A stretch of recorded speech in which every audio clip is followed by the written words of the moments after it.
शुक्लाम्बरधरं विष्णुं शशिवर्णं चतुर्भुजं प्रसन्नवदनं ध्याये सर्वविघ्नोपशान्तये। ओम श्रीकृष्ण परब्रह्मणे नमः।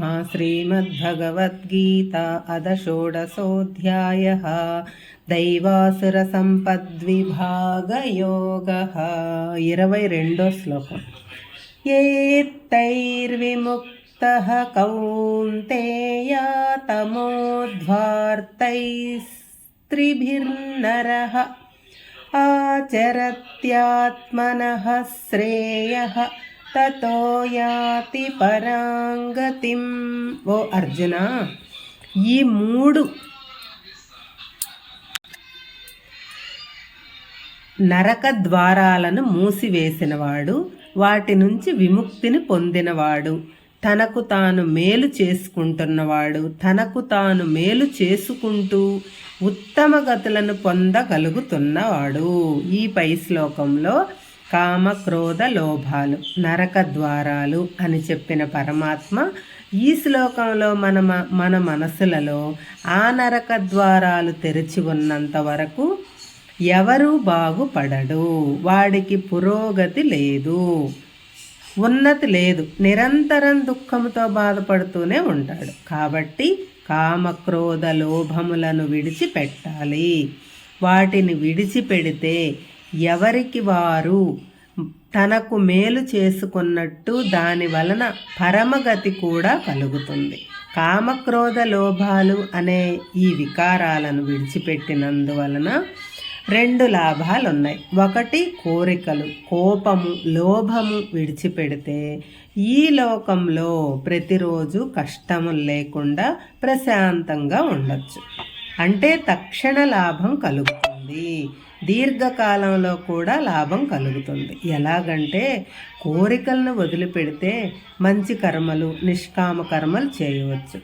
కోపం వదిలిపెడితే మనసు ప్రశాంతంగా ఉంటుంది, దేవుని మీద అచంచలమైన భక్తి కలుగుతుంది. లోభం లేకపోతే స్వార్థం తగ్గి ఇతరులకు ఉపకారం చేయాలనే తలంపు పెరుగుతుంది. వీటి వలన మంచి వాసనలు కలుగుతాయి.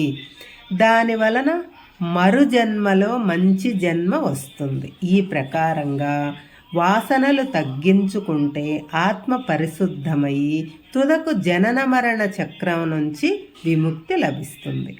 అదే పరమాత్మలో సాయుధ్యం పొందటం. కాబట్టి ఈ కామక్రోధ లోభాలను వదిలిపెట్టాలి. స్వల్పకాలిక దీర్ఘకాలిక లాభాలు ఉన్నాయి అని పరమాత్మ తెలియజెప్తున్నాడు.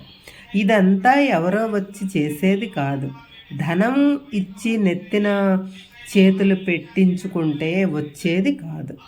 ఎవరికి వారు చేసుకోవాలి, ఎవరిని వారు బాగుపరుచుకోవాలి, ఎవరి శ్రేయస్సు వారే చూసుకోవాలి. ఎవరు ఎవరిని ఉద్ధరించరు అని పరమాత్మ నిర్మోహమాటంగా నిర్ద్వంద్వంగా ప్రకటించాడు. ఇంకా నిర్ణయం మనది, మనందరిది. 23వ శ్లోకం। యః శాస్త్ర విధి ముత్సృజ్య వర్తతే కామకారతః న స సిద్ధిమవాప్నోతి న సుఖం న పరాంగతిం। వేదములలోనూ శాస్త్రములలోనూ చెప్పబడిన ఈ విషయాలను కాదని ఎవరైతే తమ ఇష్టం వచ్చినట్టు ప్రవర్తిస్తారో అటువంటి వారికి ఏ పని చేసినా సిద్ధి కలగదు, వారికి సుఖం లభించదు, ఉత్తమ గతులు కలగవు. కామక్రోధ మోహాలను విడిచిపెడితే మోక్షం వస్తుంది అని చెప్పారు కదా. మరి చెయ్యకూడని పని కూడా ఒకటి చెప్పారు ఈ శ్లోకంలో. వేదాలు శాస్త్రాలు మనకి కొన్ని విధి నిషేధములు ఏర్పరిచాయి. మానవులు చేయవలసిన విధులు, చేయకూడని విధులు అంటే నిషేధింపబడ్డ విధులు, చేయవలసిన విధులు, చేయకూడని విధులు చేస్తుంటే వాడికి మోక్షం అనేది ఎప్పటికీ లభించదు. అంటే శాస్త్రమును పాటించకుండా తన ఇష్టం వచ్చినట్టు ప్రవర్తిస్తే వాడికి మోక్షం లభించదు. ఉదాహరణకు మానవులలో స్త్రీ వాంఛలను అదుపు చేసుకోవటానికి వివాహం అనే సంస్కారమును పెట్టారు. కానీ నేను వివాహం చేసుకోను, నా ఇష్టం వచ్చినట్టు ప్రవర్తిస్తాను అంటే శాస్త్ర విధిని ఉల్లంఘించినట్టే కదా. అలాగే ధర్మంగా న్యాయంగా ధనం సంపాదించమన్నారు. అలా కాకుండా నా ఇష్టం వచ్చినట్టు అన్యాయంగా అక్రమంగా లోకల్ నోళ్ళు కొట్టి ధనం సంపాదిస్తాను అంటే శాస్త్ర విధిని పాటించనట్టే. అలాగే వేదాలలో శాస్త్రాలలో చెప్పిన విధంగా యజ్ఞాలు యాగాలు వ్రతాలు పూజలు చెయ్యాలి. అలా కాకుండా నా ఇష్టం వచ్చినట్టు యాగాలు యజ్ఞాలు చేస్తాను అంటే అశాస్త్రీయంగా యాగాలు పూజలు చేసినట్టే. దీని వలన వీరికి ఎటువంటి ఫలితం కలగకపోగా పాపం చుట్టుకుంటుంది. మానవుల శ్రేయస్సును దృష్టిలో పెట్టుకొని వారి జీవన విధానాన్ని సక్రమ మార్గంలో నడవటానికి వేదాలలో శాస్త్రాలలో విధి నిషేధాలు పొందుపరచారు. వాటిని ప్రశ్నించే జ్ఞానం అనుభవం మనకు లేదు. వాటిని పాటించటమే మన విధి. అలా పాటించకపోతే సుఖం కలుగదు కదా, దుఃఖం కలుగుతుంది, పరమగతులు లభించవు అని కృష్ణుడు ఈ శ్లోకంలో వివరించారు. 24వ శ్లోకం. తస్మాచ్ఛాస్త్ర ప్రమాణం తే కార్యకార్య వ్యవస్థితౌ జ్ఞాత్వా శాస్త్ర విధానోక్తం కర్మ కర్తుమిహర్హసి.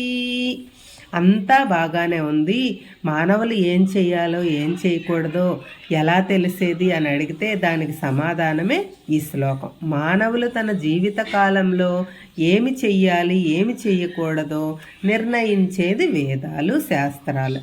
అవే అందరికీ ప్రమాణములు. కాబట్టి ఈ బాహ్య ప్రపంచంలో ఏ పని చెయ్యాలన్నా ఎలా చెయ్యాలన్నా వాటికి వేదములు శాస్త్రములలో చెప్పబడిన ప్రమాణములను అనుసరించి చెయ్యాలి. కానీ మనం ఇష్టం వచ్చినట్టు చేయకూడదు. కాబట్టి మానవులు ఏం చెయ్యాలో ఏం చేయకూడదో నిర్ణయించటానికి వేదాలు శాస్త్రాలే ప్రమాణాలు. వాటి ప్రకారం మనం ప్రవర్తించాలే కానీ మనం ఇష్టం వచ్చినట్టు ఆచార వ్యవహారాలను మార్చకూడదు. మన తెలివితేటలు ప్రదర్శించకూడదు. దాని వలన నష్టమే కానీ లాభం లేదు. ప్రభుత్వాలు ఎలా నడవాలి, ఏం చెయ్యాలి ఏం చెయ్యకూడదు అనేది నిర్ణయించేది ఆ ప్రభుత్వం ఏర్పరచుకున్న రాజ్యాంగం. ఏ చట్టం చేసినా రాజ్యాంగానికి లోబడే చెయ్యాలి. కానీ నాకు అధికారం ఉంది కదా అని ఇష్టం వచ్చినట్టు ఉన్న చట్టాలు మార్చటం, రాజ్యాంగ వ్యతిరేక చట్టాలు చేయకూడదు. చేస్తే ఏమవుతుంది?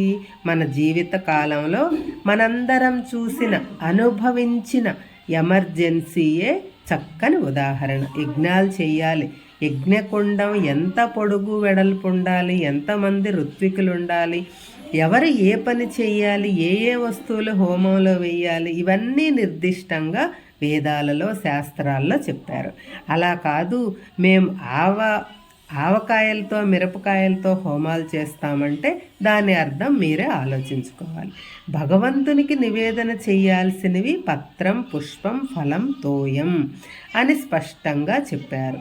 కాదు మేము మద్యం మాంసం నివేదిస్తాము, జంతుబళ్ళు నరబళ్ళు ఇస్తామంటే అవి శాస్త్ర విరుద్ధములు అని తెలుసుకోవాలి. ఇవి కేవలం ఉదాహరణలు మాత్రమే. ఈ ప్రకారంగా ఎవరికి తోచినట్టు వారు పూజా విధానాలను ఉపాసనలను అర్చనలను మార్చేస్తున్నారు. తెలిస్తే శాస్త్ర విధానాలను బట్టి చెయ్యాలి. తెలియకపోతే శాస్త్రాలు చదివి తెలుసుకోవాలి.